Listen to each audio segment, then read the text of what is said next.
Esselamu Aleyküm ve Rahmetullahi ve Berekatuhu. Salam olsun mənim əziz dostlarıma. Bildiyimiz kimi Hicri qəməri təqvim ayına görə Məhərrəm ayıdır və Hicri qəməri təqvim ili olaraq da 1448-ci ildir. Məhərrəm ayını Hicri qəməri təqviminə görə belə deyək, yeni ilin ilk ayıdır, birinci ayıdır. Və bu ayın bir neçə xüsusiyyəti var. Məhərrəm ayının birinci xüsusiyyəti Quran-ı Kərimdə sabit ayətlə sabitdir ki, belə deyək, sabit ayətdir ki, haram aylardan biridir. Yəni Zilqadə, Zilhiccə, Muharrəm, Rəcəb. Bu Quran-ı Kərimdə sabit bir şəkildə haram aydır. Haram ay deyəndə ki, adından bəlli haram. Yəni bu aylarda bəzi şeylər olunmaz. Yəni müharibə varsa müharibə dayanır. Hətta heyvan ovu, canlı öldürülməməsi məsləhət görülür. Belə açıqlama verək.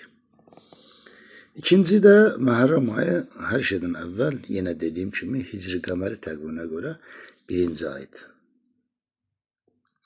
Məhərrəm ayında ən əsas məsələ Peyğəmbər və Ali Peyğəmbərin cana gözü olan İmam Hüseyn əleyhissalamın, yəni qızı Həzrəti Fatimədən, əmisi oğlu, hətta qardaşı sayılan Həzrəti Əlidən övladları olan İmam Hüseyn əleyhissalamın qanına qəltan olunan bir aydır. Yəni qanına qəltan edilən, qanı ilə boğulan. Yəni axmaması gerəkən bir qan bu ayda axmışdır. Həm şəri yöndən böyük qadağandır, həm də məntiqsel olaraq fikirləşəndə ki, bu İmam Hüseyn əleyhissalam nəyə görə öldürülməliydi? Suallar belədir ki, sosial şəbəkələrdən mənə yazan, pozan, nə bilim, WhatsAppdan falan və üz-üzə dostlar ki, Asaf müəllim, siz ilahəçisiniz, savadlı adamsınız. Məsələn, Elşad Miri və onun kimilər deyir ki, Məhərrəm ayında evlənməyə qadağa yoxdur, Quranda ayət varsa gətirin, göstərin, biz Qurana əməl edirik falan, belə sözlər istifadə edirlər. Demək, mən bu Elşad Miri dırnaq arası ilahəçi deyək, onun mən istər Türkiyədə Harun Yahya'nın 850 il həbs alan Harun Yahya yoxmu? Kedicikləri olan, pişikçikləri olanın proqramına çıxıb ondan danışığını bütün YouTube'da da var, görmüşsünüz. Necə olur ki, bu bir cinayətkarla, yəni qadın təcavüzçülərinə, qız uşaqlarına təcavüz edən Harun Yahya kimi birinin dostu olub, ondan necə deyərlər, feyz alan bir adam bugün qalxmış İslam haqqında fikir irəli sürə bilir. Ola bilər, bu da onun problemi deyil. Yəni demokratik bir zamanda yaşayırıq, ölkədə yaşayırıq, danışa bilər. Ancaq qaldı ki, insanların zəif nöqtəsi olan inanclarını aşağılayacaq bir şəkildə kimsə açıqlama verə bilməz. İllərdir, bunu mən də, mənim atam da, atamın atası da, nə bilim, 1346 ildir ki, bu Kərbəla hadisəsini biz qeyd edirik. Necə deyərlər, bu bizim qanımıza, atamızın sülbündəykən, anamızın rəhminə düşəndən sonra, anamızın rəhmindən ixrac olandan sonra belə açıq bir şəkildə deyək, doğum eləyən, o uşağı tutan bəbəcədən etibarən, yəni dünya gözümüz açılsa qanımızda bu, necə deyirlər, Kərbəla sevgisi və inancı ilə yaşayırıq. Yəni çox gözəl bir söz var, deyək belə ki, Azərbaycanlı içki də içə bilər, Azərbaycanlı nə bilim pis əməl də eləyə bilər, ancaq Məhərrəm ayı gələndə, xüsusən Məhərrəm ayı gələndə özünü yığışdırır. Məhərrəm ayı gələndə özünü yığışdırır, pis əməllərindən çəkilir nədənsə. Görəsən bu nədəndir? Dediyim kimi qanuna işləmiş. Amma mən Azərbaycanlıdan deyirəm. Hətta Azərbaycanda yaşayan müxtəlif dinlərə məxsus Musəvi olan, Xristiyan olan, nə bilim, Malakanlar da vardı bir ara. Onlar da hörmət edirlər bu Məhərrəm ayına. Onlara da buradan ayrıca təşəkkür edirəm. Kim hörmət edirsə. Bu yazılmayan qayda qanunlarımız var.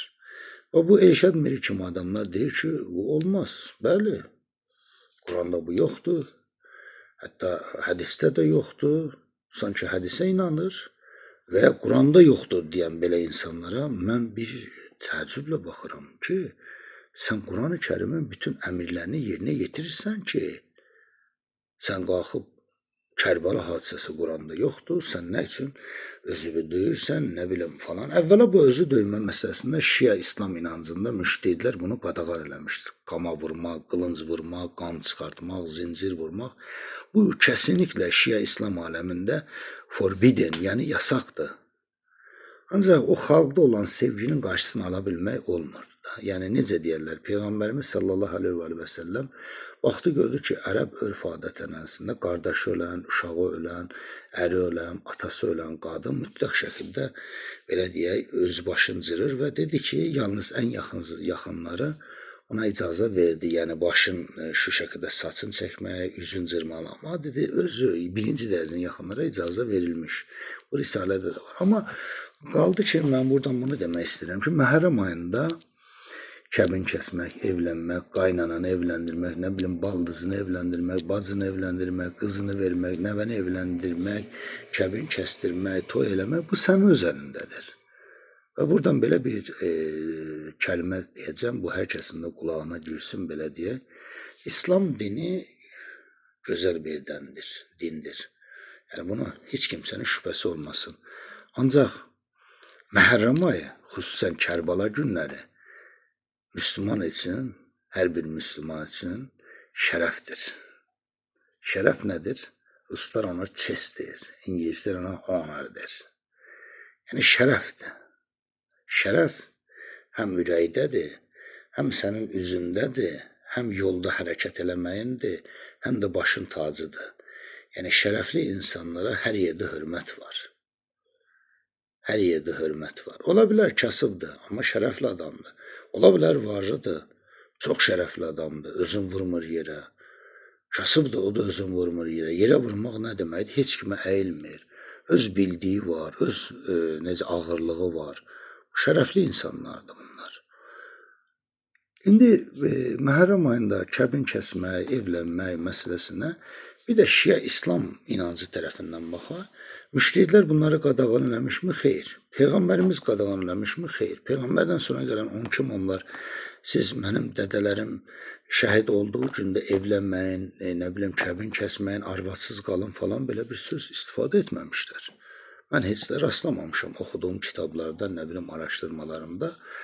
Ancaq müştehidlər belə bir qərar verir ki, burada bu arada deyirəm müştehidlərə söyən insanlar öncə bir atanızın, ananızın kəstirdiyi kəbinlərə baxın. O müştehidlərin belə deyə tələbələrinin oxuduğu kəbinlə kəstirib, o kəbin vasitəsilə dünyaya gəlibsiniz. Bunu da unutmayın.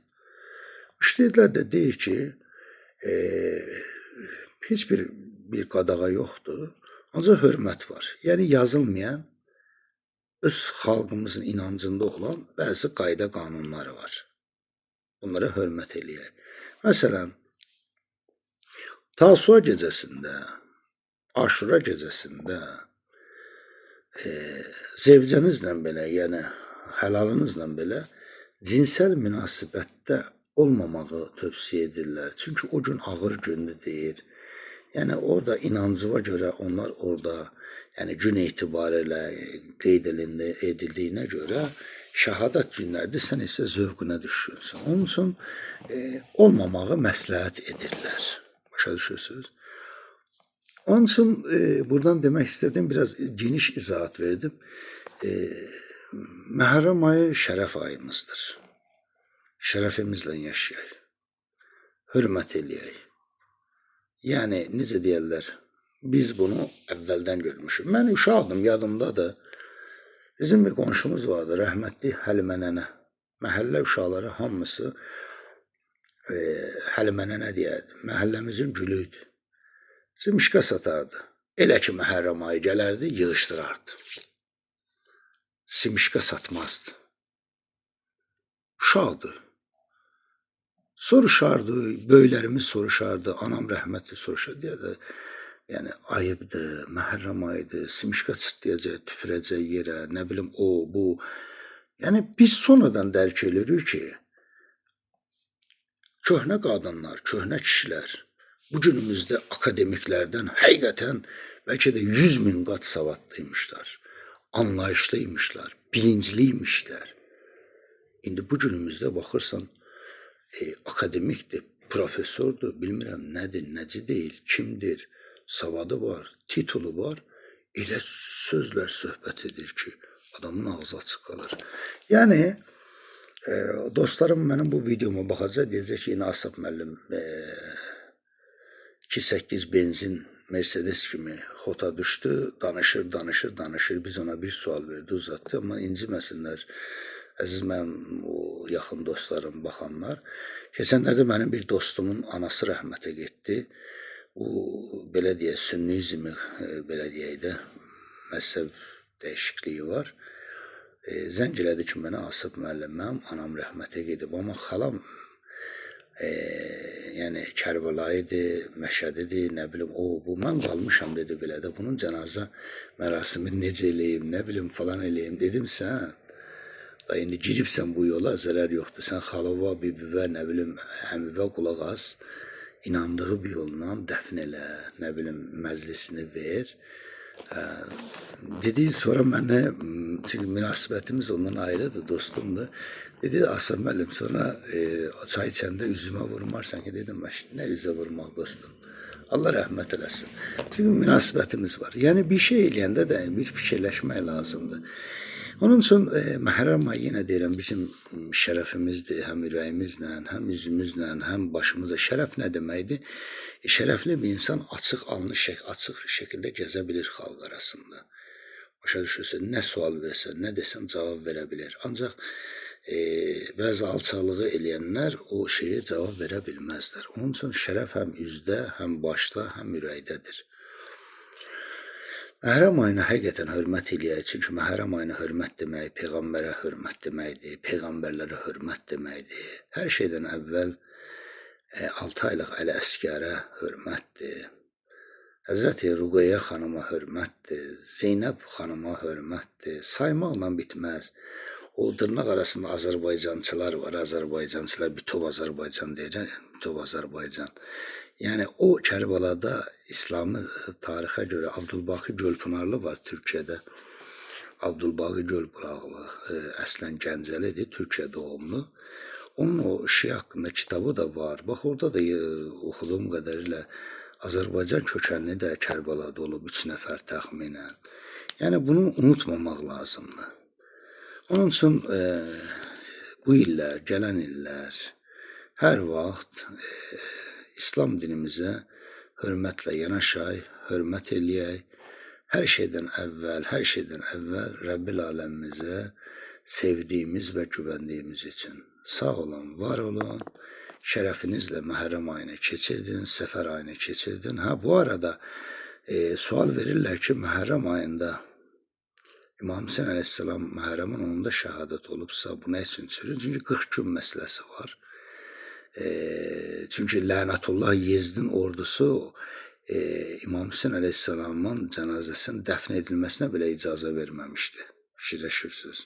Yəni, zaten onda cənazəsini məhv eləmişdi, onu məhv olsun. Allah Əmir Teymura rəhmət eləsin ki, onun məzarını yox elədi.